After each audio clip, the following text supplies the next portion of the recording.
સુરતના સચિનમાં રામાયણ સાડી બની। સચિન સ્થિત કાપડની ફેક્ટરીમાં રામાયણ સાડી બનાવવામાં આવી। રામલલ્લાને અર્પણ કરવામાં આવશે આ રામાયણ સાડી।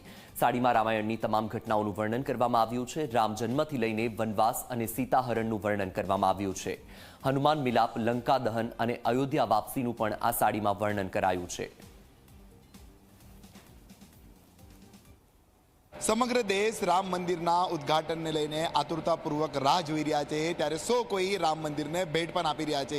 ત્યારે સુરત ટેક્સટાઇલ જે છે ક્યાં પાછળ રહેશે? ખાસ કરીને સુરત ટેક્સટાઇલના વેપારીઓ દ્વારા એક અનોખી રીતે એક સાડી તૈયાર કરવામાં આવી છે, જેમાં રામ મંદિર દર્શાવવામાં આવ્યો છે અને રામાયણની આખી કથા જે છે એક જ સાડીમાં બતાવવામાં આવી છે। તમે જોઈ શકો છો કે જે રીતના સ્લોગન લખવામાં આવ્યા છે અને તેની સાથે જે રીતના આખું રામાયણ જે હતું તેની આખી જે અંકિત જે છે આ સાડીમાં કરવામાં આવ્યું છે। જેમ સંજીવની બુટી જે છે ભગવાન હનુમાનજી લઈને જતા હતા તે અંકિત અહીં કરવામાં આવ્યું છે। સાથે રાવણનો વધ હોય કે રામ સીતા હોય કે પછી પુષ્પક વિમાન હોય, આ અયોધ્યાના પ્રવેશને લઈને પણ જે છે આ સમગ્ર સાડીમાં અંકિત કરવામાં આવી છે। ખાસ કરીને જે રીતના જે છે વ્યાપારીઓ જે છે ટેક્સટાઇલના વ્યાપારીઓ દ્વારા અનોખી રીતે સાડી બનાવવામાં આવી છે। સીધા આપણે એમની જોડેથી જાણીશું કઈ રીતના વિચાર આવ્યો અને આ સાડીને ક્યાં મોકલવામાં આવશે। સોશિયલ મીડિયામાં હું ઝી ન્યૂઝને ફોલો કરું જ છું।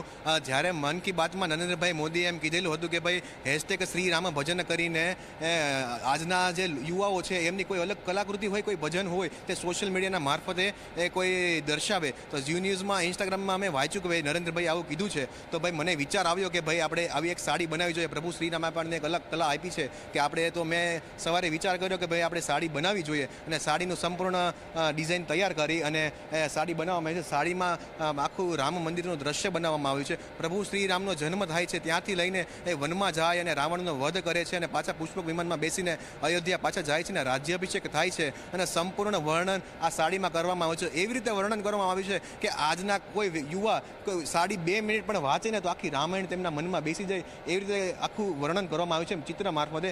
અને સાડીમાં વચ્ચે બાલકાંડ લખવામાં આવે છે। બાલકાંડ લખવા પાછળનો ઉદ્દેશ એ છે કે જ્યારે અયોધ્યામાં રામ મંદિર બનવા જઈ રહ્યું છે તો શું કામ બને છે, કોઈ રામ ભગવાનનો ત્યાં જન્મ થયો છે। આજે મૂર્તિ પણ સિલેક્ટ કરવામાં આવી, કઈ કરવામાં આવી તો બાળ સ્વરૂપની સિલેક્ટ કરવામાં આવી, એટલે જ રામચરિત માનસના બાલકાંડના 360 જેટલા શ્લોક છે એ પણ આ સાડીમાં દર્શાવવામાં આવ્યા છે। અને જ્યારે 1992માં બાબરી શહીદ કરવા ગયા હતા અને તત્કાલીન સરકારે જે કારસેવકો પર ગોળી ચલાવી હતી અને શહીદ થયા હતા એમનું પણ આ સાડીમાં વર્ણન કરવામાં આવ્યું છે। અને હાલમાં જેના ઉદ્દેશથી જેના સાર્થક પ્રયાસથી જે મંદિર બની રહ્યું છે, નરેન્દ્રભાઈ મોદી, અમિત શાહ છે, અટલ બિહારી વાજપેયી, લાલકૃષ્ણ અડવાણી, RSS છે, વિશ્વ હિન્દુ પરિષદ છે, બજરંગ દળ છે, એ તમામનો ઉલ્લેખ આ સાડીમાં કરવામાં આવ્યો છે। અને 20 જેટલી અલગ અલગ ભાષા, જેમાં આંતરરાષ્ટ્રીય અને પ્રાદેશિક અને આંતરરાષ્ટ્રીય તમામ ભાષામાં શ્રીરામનું નામ લખવામાં આવ્યું છે। અને હિન્દુ માન્યતા પ્રમાણે 108 એ ખૂબ જ મહત્વનો અંક છે, તો 108 વખત શ્રીરામનું નામ લખવામાં આવ્યું છે સાડીમાં।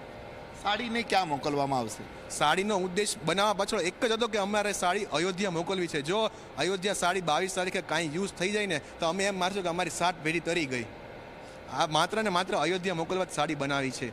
બિલકુલ ચોક્કસ કે જે રીતના તમે આ સાડી જોઈ શકો છો કે જે રીતના અલગ અલગ સ્લોગન છે અને આખું રામાયણ જે છે દર્શાવવામાં આવી છે અને જે રીતના જય શ્રી રામના નારા લગાવવામાં આવ્યા છે। મારી પાછળ તમે આ મશીનરી જોઈ શકો છો કે આ રીતના જે છે ટેક્સટાઇલ વ્યાપારીઓ જે છે ખાસ કરીને આ રીતના સાડીઓ તૈયાર કરી રહ્યા છે। જ્યારે 22મી જાન્યુઆરીના રોજ વડાપ્રધાન નરેન્દ્ર મોદી જ્યારે આ ભવ્ય રામ મંદિરનું ઉદ્ઘાટન કરનાર છે ત્યારે તેને લઈને દેશભરમાં જે છે અનેરો ઉત્સાહ જોવા મળી રહ્યો છે અને લોકો જે છે આતુરતાપૂર્વક ક્યાંક રાહ જોઈ રહ્યા છે। તો જ્યારે વ્યાપારીઓ હોય કે સૌ કોઈ જે છે આ રામાયણમાં જે રીતના રામ મંદિર છે, રામ મંદિરને લઈને અલગ અલગ જે છે ક્યાંક ભેટ આપી રહ્યા હોય છે, ત્યારે સુરતના વ્યાપારીઓ આ સાડીની અંદર જ આખું રામાયણ દર્શાવીને જે છે આખું રામમય વાતાવરણ થઈ ગયું હોય તે રીતના હાલ જોવા મળી રહ્યું છે। કેમેરામેન વિજયભાઈ સાને સાથે પ્રશાંત ડિવરે।